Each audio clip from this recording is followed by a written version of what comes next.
அஸ்ஸலாமு அலைக்கும் வரஹ்மத்துல்லாஹி வபரகாத்துஹு. நாம் சொல்லக்கூடிய கருத்துக்களை முதலாவது முழுமையாக உள்வாங்கணும். முழுமையாக உள்வாங்காமல் ஏதாவது ஒன்று புரிஞ்சுட்டு வந்து நீங்கள் பேசுகிறீங்க. இதுதான் உங்களுடைய பழக்கமாக இருக்குது. நம்ம முழு வீடியோக்குள்ளே அனுப்பிச்சோம், அதையும் நீங்கள் பார்த்தீங்களான்னு தெரியல, பார்க்குற மாதிரி இல்லை. வாதம் பண்ணக்கூடிய விஷயம் எல்லாத்தையும் நீங்கள் பார்த்தீங்களான்னு தெரியல.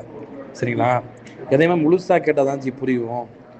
சஹீஹ் புகாரியில் சாதாரண செய்தி இருக்குது, முஸ்லீமில் இருக்குது என்று எல்லாரும் தெரிஞ்ச விஷயம், எல்லா உலமாக்களும் அறிந்து கொண்ட விஷயம். சஹீஹ் புகாரியில் சாதாரண செய்தி இருக்குது, முஸ்லீமில் இருக்குது என்று எல்லாரும் தெரிஞ்ச விஷயம், எல்லா உலமாக்களும் அறிந்து கொண்ட விஷயம். சஹீஹ் புகாரியில் சாதாரண செய்தி இருக்குது, முஸ்லீமில் இருக்குது என்று எல்லாரும் தெரிஞ்ச விஷயம், எல்லா உலமாக்களும் அறிந்து கொண்ட விஷயம். இந்த விஷயத்தை பிஜே கூட அல்லது டிஎன்ஹெச் அறிஞர்கள் கூட யாரும் விமர்சனம் வச்சதில்லை. சரிங்களா? ஷாது நீங்கள் புகாரில் பிழையே இல்லைன்னு சொல்கிறீங்க, அப்போ ஷாது எப்படி இருக்குது, அப்போ பிழை இருக்க தானே செய்யுது என்று பிஜே அண்ணனோ அறிஞர்களோ டிஎன்ஹெச் அறிஞர்களோ யாரும் சொல்லலை. அப்போ என்ன அர்த்தம்? அது வேற. நம்ம எதை வச்சு சஹீஹ் புகாரி சரிங்கிறோம்? மற்ற ஷாதுங்கிறது இப்படிலாம் மாற்றி அறிவிக்கப்பட்டிருக்கு என்று பொதுவாகவே அதையும் சேர்த்து தான் பதிவு பண்ணுவாங்க.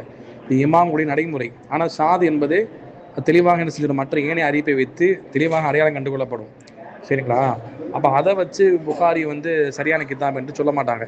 எனவே தான் எந்த பிஜேவோ மற்ற டிஎன்ஹெச் அறிஞர்களோ யார் என்ன செய்யலை, பார்த்தீங்களா நீங்கள் புகாரில் பிழையே இல்லைங்கிறீங்க, அப்போ ஷாது என்று இது வரைக்கும் யாரும் சொல்லலை. யார் என்ன செய்யலை, பார்த்தீங்களா நீங்கள் புகாரில் பிழையே இல்லைங்கிறீங்க, அப்போ ஷாது என்று இது வரைக்கும் யாரும் சொல்லலை. யார் என்ன செய்யலை, பார்த்தீங்களா நீங்கள் புகாரில் பிழையே இல்லைங்கிறீங்க, அப்போ ஷாது என்று இது வரைக்கும் யாரும் சொல்லலை. புரியுதா உங்களுக்கு? அப்போ நீங்கள் இதை இப்படி சொல்கிறீங்கன்னா, இப்போ நான் எதை வச்சு சஹீஹ் புகாரி சரியானதுன்னு சொல்கிறாங்க என்று அந்த அடிப்படை கூட நீங்கள் உள்வாங்காமல் இருக்கிறீங்க என்று தான் அர்த்தம்.